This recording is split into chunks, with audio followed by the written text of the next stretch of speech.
guys, in today's video I am showing you how ridiculously easy it is to make this organic cream blush at home with just 3 simple ingredients.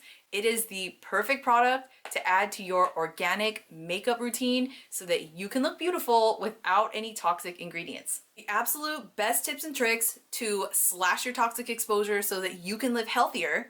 Subscribe to my channel and hit the bell to be notified when I post a new video every single week. Welcome back to my channel. I am Dr. Yvonne. I'm a board certified toxicologist and a chemical and ingredient safety expert on a mission to help you reduce your toxic exposure without compromising on product performance or spending hours and hours researching ingredient safety online.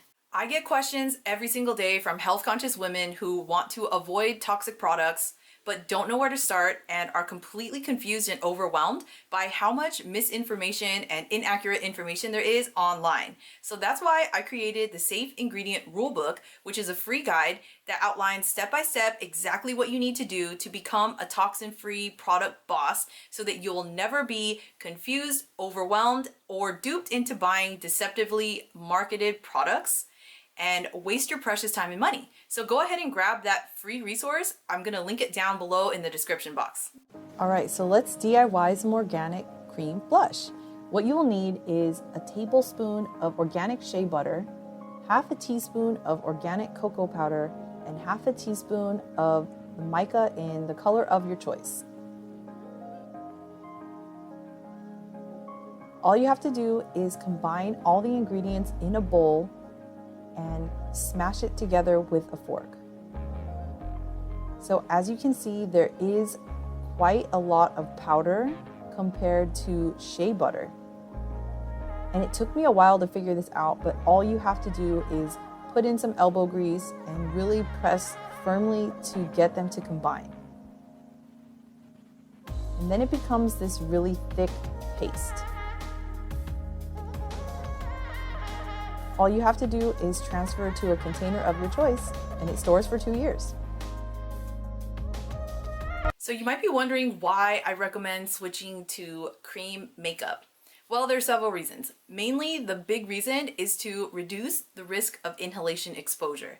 So if you didn't know, our lungs and our airways are the most sensitive route of exposure after intravenous. So anything that is injected into your veins, of course, is going to be directly delivered to your entire body systemically. Through your bloodstream, it's going to reach all your organs, right? That is by far the most sensitive route of exposure. But when it comes to exposure to everyday products, we're not necessarily injecting ourselves. So the inhalation route is the most sensitive for several reasons. Particles that you inhale have the ability to deposit into your lung tissue depending on their size. So the smaller particles, let's say nanoparticles, those can bury really deep down, far within your lungs, like all the way to like the bottom of your lung tissue. And what happens is that your cells want to sequester them so that they cannot cause harm to your body through an inflammatory process. So what happens is that your lungs will actually become fibrotic. So it's almost as if your lungs have scar tissue developing, and over time that's going to affect your lung function and your ability to breathe. And an example of that would be asbestos. So asbestos is a particle that causes cancer, mesothelioma. It's a very rare form, but when inhaled, it causes this exact fibrosis, inflammation, eventually cancer. So I'm not saying that powder makeup is going to cause you cancer. That's not what I'm saying at all. What I'm saying is if you can reduce the amount of particulate matter that you are inhaling, you're just going to be that much better off. And another reason that you want to protect your airways is because if you're using fragrances, which I know a lot of us love, candles, scented plug-ins, perfumes, aromas, things like that, we all love that sensory experience of fragrances. But those can significantly contribute to your volatile organic compound load in your home. So all of those things are being inhaled by us 24/7, especially now since we are in the house because of the pandemic. So being aware of what is in our home and in our products right now is especially important. So just keep those things in mind. I personally have switched out all of my powder makeup and opted for cream formulations simply because I no longer feel the need to use powder makeup. So when I was younger, I didn't understand that the products I was using was actually stripping the oils, the natural oils from my skin, causing my skin to produce excess oil to compensate for that. So I used to use powders because I felt like my face was really greasy and my makeup would just slide right off. It was so greasy, and I was using oil blotting papers. I mean, it was really excessive oiliness.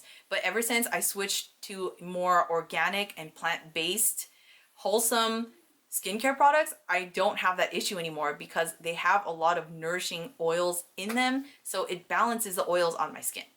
So that's a huge benefit. Another benefit of using cream makeup is that the base is oftentimes a very rich butter. So for example, shea, cocoa butter, mango seed butter, those types of butters are very rich and are occlusive. So they will form a barrier over your skin. And in fact, there's actually several clinical studies showing the benefits of shea butter for different skin conditions. So not only are they just healthier in general from an inhalation risk perspective, but they also have benefits for your skin. So it seems like a no-brainer to switch and make it your own, like the one that I have here.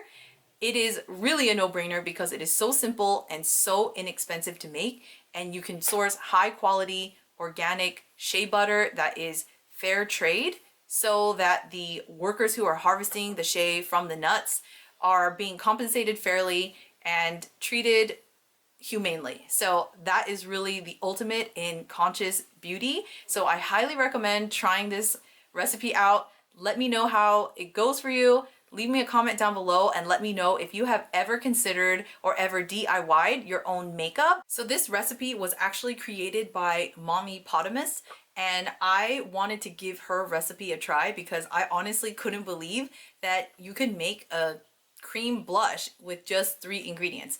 So I'm gonna go ahead and link her blog down below in the description so that you guys can check out the original recipe.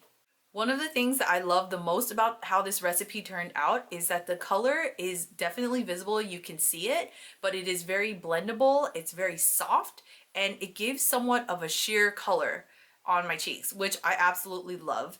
And I also love that you don't really need any type of tools or, makeup application tools like a brush or anything. You can just use your fingers. Mommy Potamus also mentions that she uses it on her lips. I'm not sure if I'm going to use it on my lips just yet. I really love the way it looks on my cheeks. So I'm definitely going to experiment and see if I can make my own bronzer in a similar way to how she came up with this recipe. I have experimented in the past with other types of fruit, vegetable, and food-based powders, especially beet powder, and that one just did not work out for me at all. I decided that cocoa powder worked better. So shea butter for some people is a really strong smell and some people really hate it, and I honestly don't mind the smell of it at all. It just smells nutty to me. So if you are someone who is sensitive to smells, then you might want to consider using another type of butter, maybe like a mango seed butter perhaps, or another butter that doesn't really have a strong smell. You can also consider adding some essential oils to your cream blush if you want to kind of mask the smell of the shea butter. So personally, I would probably try something like lavender or geranium or even cedar wood. If you like this video, go ahead and subscribe to my channel, hit the like button and share it with your friends. And with that said, I just want to thank you for watching, and I'll see you on the next one.